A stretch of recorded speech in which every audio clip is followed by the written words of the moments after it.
Attention spoiler, ne reste pas si tu n'es pas à jour dans les chapitres de ce manga. Pour les autres, bon visionnage.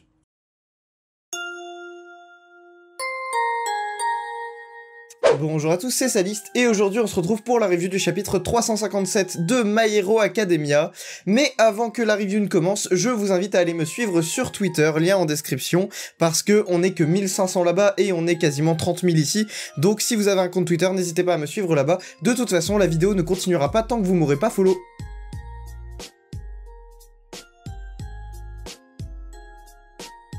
J'ai tout mon temps. Moi je m'en fiche, hein. Plus la vidéo elle dure longtemps, plus je peux mettre de pub. Y a pas de problème. C'est bon? C'est follow? Bref, du coup, on va reprendre tout de suite avec le chapitre 357, mais pour rappel, dans le chapitre 356, à la fin, on a Endeavor qui est revenu se battre contre All For One, qui s'est relevé de sa blessure, et qui a créé une espèce de point de feu à partir de son bras qui avait été déchiré. Du coup, il a créé un bras artificiel fait de flammes pour attaquer All For One, et c'était incroyable, c'était un chapitre de fou furieux, et vous allez voir que le 357 n'est pas en reste. Aujourd'hui, on va avoir droit à des cases de malade mental sur ce générique.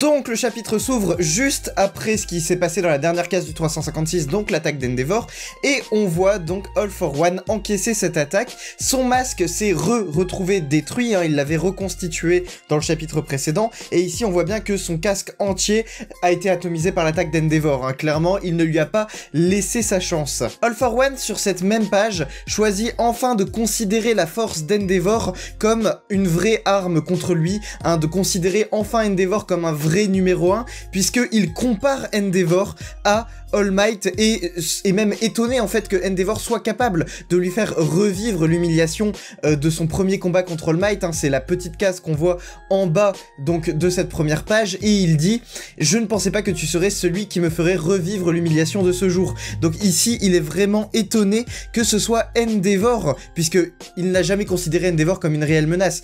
Il est étonné que Endeavor soit celui qui arrive vraiment à lui tenir tête. On arrive ensuite sur une des pages les plus magnifiques de tout My Hero Academia. Qu'est-ce qu'elle est belle cette page, vraiment, j'ai envie de l'épouser.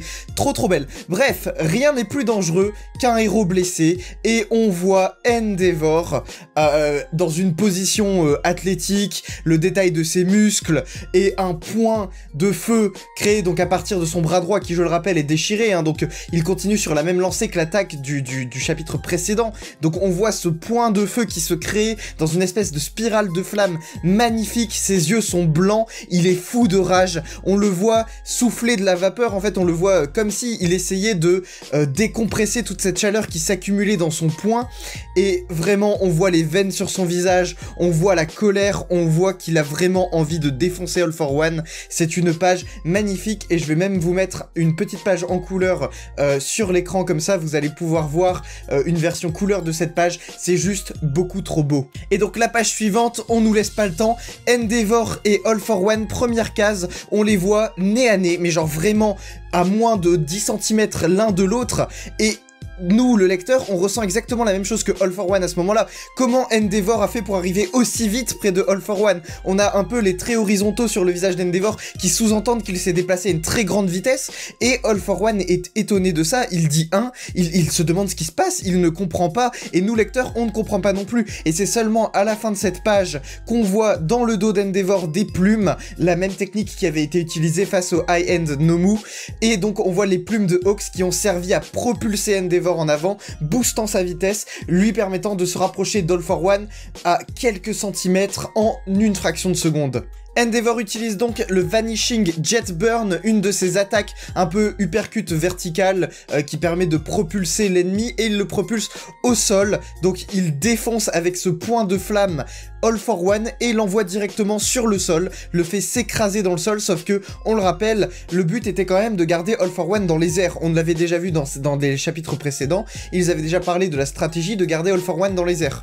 Et c'est d'ailleurs ce qui étonne les autres héros et les vilains sur la page suivante. Il ne s'attendait pas à ce que Endeavor propulse All for One sur le sol et donc qu'il ressente toute la chaleur de son attaque, hein. C'est dire à quel point Endeavor est puissant, puisque son attaque est tellement chaude que même les gens qui sont au sol après l'impact de All for One ont ressenti une vague de chaleur les traverser. Hawks ne comprend pas pourquoi Endeavor n'a pas utilisé son attaque fétiche, le Prominence Burn, qui aurait permis du coup d'achever All for One. En tout cas, selon les dires de Hawks, ça aurait permis d'achever All for One. Sauf que, comme nous le dit Endeavor, le Prominence Burn, c'est son attaque qui utilise le plus de ressources. C'est une attaque qu'il a besoin d'utiliser au bon moment et qu'il ne doit surtout pas gâcher dans le vide. Du coup, il dit qu'il doit d'abord percer les défenses de All for One pour être sûr que son attaque le touche à son plein potentiel et qu'il puisse en tirer un maximum de dégâts. Cette réponse de Endeavor a l'air de satisfaire Hawks, puisque Hawks se rend compte à travers cette réponse que Endeavor garde son sang-froid entre guillemets et qu'il permet de garder une certaine lucidité dans ce combat et que l'énervement n'a pas totalement pris le dessus, ce à quoi Endeavor lui répond qu'il n'a pas du tout la tête froide, hein, et qu'il a le sang qui bout et qu'il va quand même tout donner et qu'il est extrêmement en colère contre All for One même s'il garde une part de lucidité. Donc on voit All for One à terre sur le sol, les autres héros constatent que celui-ci est juste à côté d'eux. Et donc on a Kamui Woods qui fait la remarque de dire aux autres de s'éloigner très vite de là parce que ça sent la merde, hein. D'un côté ils sont à la portée d'All for One et d'un autre côté ils sont aussi à la portée d'Endeavor, hein, parce que si Endeavor relâche toute sa puissance sur All for One, ça va forcément faire des dégâts collatéraux, donc il faut vite qu'ils s'éloignent pour laisser All for One et Endeavor se battre à leur plein potentiel l'un comme l'autre. Et la page suivante nous le confirme, hein, la plus grande menace ici ce n'est pas le fait que All for One soit près d'eux, c'est le fait que, comme il le dit, Endeavor débarque pour défoncer All for One et clairement il y va pas de main morte, hein, donc on le voit utiliser une autre attaque directement sur le corps de All for One qui était propulsé au sol et qui n'a même pas le temps de réagir. Encore une fois avec des pages folles où on voit toute la rage et toute la puissance de Endeavor, c'est incroyable. Donc sur la page suivante on voit Endeavor se propulser à l'aide de ses jambes et traîner All for One dans une forêt sur plusieurs centaines de mètres, ce qui a l'air d'être plusieurs centaines de mètres, hein. Donc il le fait vraiment traîner sur le sol, sur ce qui semble être plusieurs centaines de mètres, et à la fin de cette page, on voit All for One tendre la main, et on comprend ici qu'il va essayer de voler l'alter d'Endeavor pour l'empêcher de continuer de se battre. Et sur la page suivante, ça devient complètement lunaire, un truc qu'on n'avait jamais vu Endeavor faire, mais que visiblement il est capable de faire. Il nous fait une Superman, il projette du feu de ses yeux, c'est incroyable, hein. Dit comme ça, vraiment c'est fou. Il projette du feu de ses yeux, des espèces de lasers de flammes, pour brûler la main de All for One et l'empêcher de l'atteindre. C'est un truc de fou, on l'avait jamais vu faire ça. S'ensuit un dialogue entre Endeavor et All for One, donc Endeavor fait une remarque sur la main d'All for One, il dit que cette main n'a fait que détruire la vie des gens, ce à quoi All for One lui répond que ses mains aussi ont détruit la vie de milliers de personnes, et que ce soit à travers Toya, que ce soit à travers lui-même, son comportement. Il est vrai que Endeavor est loin d'être tout blanc, mais on est toujours dans cet arc de rédemption, on est toujours dans cette recherche de pardon de la part d'Endeavor, un pardon qu'il cherche à travers lui-même, hein. C'est ce qu'on avait vu dans le chapitre précédent. La personne qu'il a besoin le plus de se faire pardonner, finalement, c'est de lui-même, hein. Mais il veut réparer ses erreurs pour créer un plus bel avenir, et on arrive sur une page incroyable, puisque en parlant de l'avenir, on voit nos héros semblent être adultes, on voit nos héros qui ont l'air d'être des adultes, du coup, on voit Deku, Bakugo, on voit Kirishima, on voit Ochako, on voit Momo, on voit Tenya, et on voit au premier plan Shoto avec des cheveux plus courts que ce qu'il a actuellement, c'est ce qui laisse sous-entendre que c'est vraiment des adultes, puis même au niveau de leur silhouette, hein, ils ont l'air plus grands, plus élancés, donc on voit nos héros adultes pour la toute première fois dans le manga, même si ce n'est qu'un fantasme d'Endeavor, même si ça n'est pas forcément leur apparence finale, on ne sait pas vraiment ce qui va se passer, hein, c'est juste ce que Endeavor imagine dans ses pensées, mais on voit nos héros adultes pour la toute première fois, et c'est complètement fou de voir ça maintenant dans le manga, c'est incroyable. Et donc Endeavor étant le responsable d'une grande partie des choses qui arrivent actuellement dans My Hero Academia, il dit qu'il est celui qui supportera ce fardeau, cette punition, et que c'est lui qui mettra fin à tout ça pour veiller sur Toya, comme il le dit, et donc il lance une attaque finale, une espèce d'attaque définitive pour essayer de vaincre All for One, et sur la page suivante, alors qu'il dit qu'il va continuer à se détester, on ne distingue à peine sa silhouette, et on voit un grand flash blanc qui représente l'attaque d'Endeavor qui a l'air dévastatrice.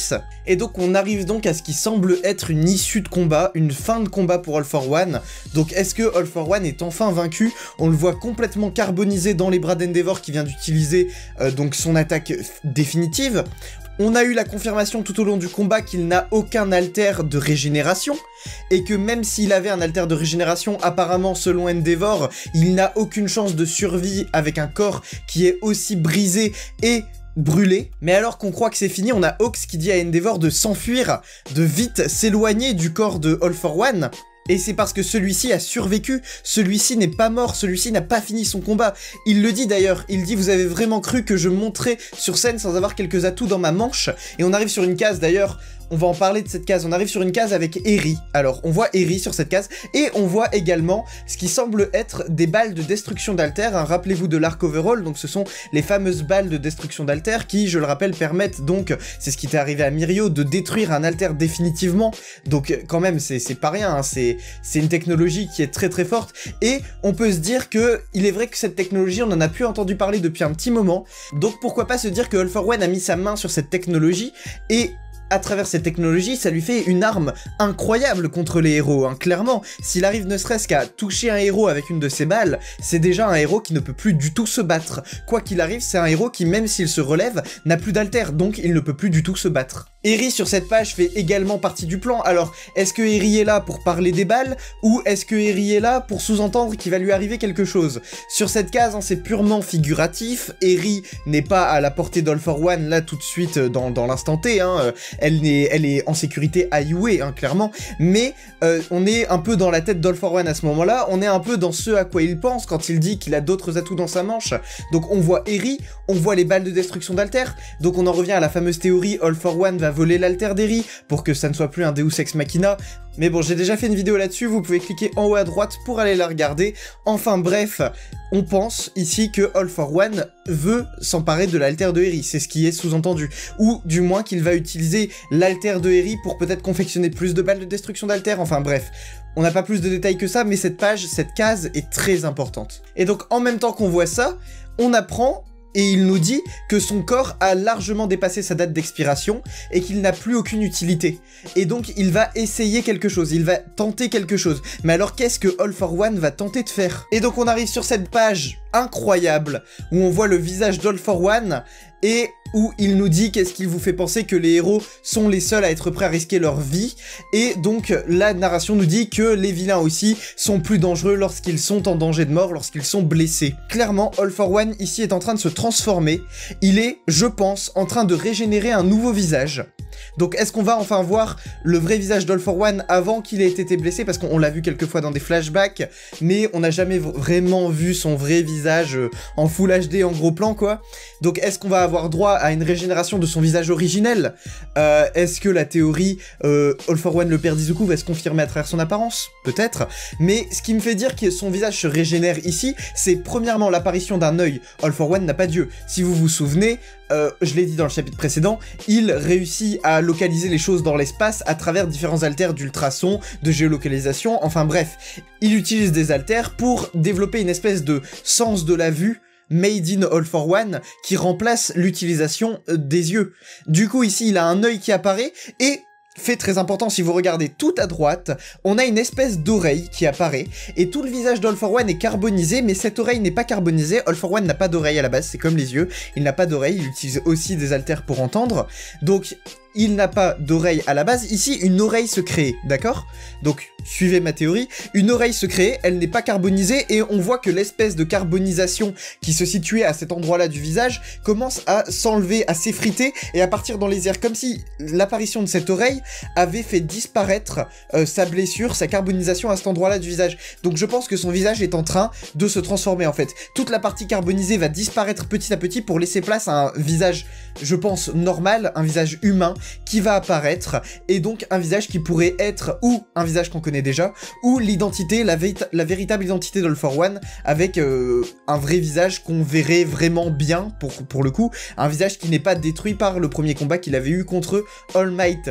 Donc vraiment, cette dernière case ici nous laisse sous-entendre que All for One va revenir, encore plus puissant qu'avant, une espèce de transformation qui pourrait faire office de power-up, pourquoi pas, puisqu'il le dit, il tente quelque chose, il a d'autres atouts dans sa manche, bouche. Sur cette dernière page, il arbore quand même un grand sourire, donc à mon avis, ça va plus loin que la transformation physique. On peut penser à une transformation qui va lui permettre d'avoir un power-up. Enfin, la dernière page du chapitre nous montre Izuku qui est dans les airs, qu'on n'avait pas vu depuis un petit moment, avec Yoichi, donc le tout premier possesseur du One for All, qui lui parle à travers le One for All, donc à travers les vestiges, et il l'interpelle, il lui dit « Izuku, j'ai un mauvais pressentiment ». On voit au loin des silhouettes arriver dans le ciel, et Izuku dit « Il y a quelque chose qui se rapproche ». Donc potentiellement quelque chose qui va l'empêcher d'atteindre son champ de bataille avec Shigaraki, et le chapitre se termine là-dessus. Dites-moi en commentaire ce que vous avez pensé de ce format de review où je mélange analyse et description du chapitre. En fait, ici, j'essaye vraiment d'allier les deux pour éviter de faire une séparation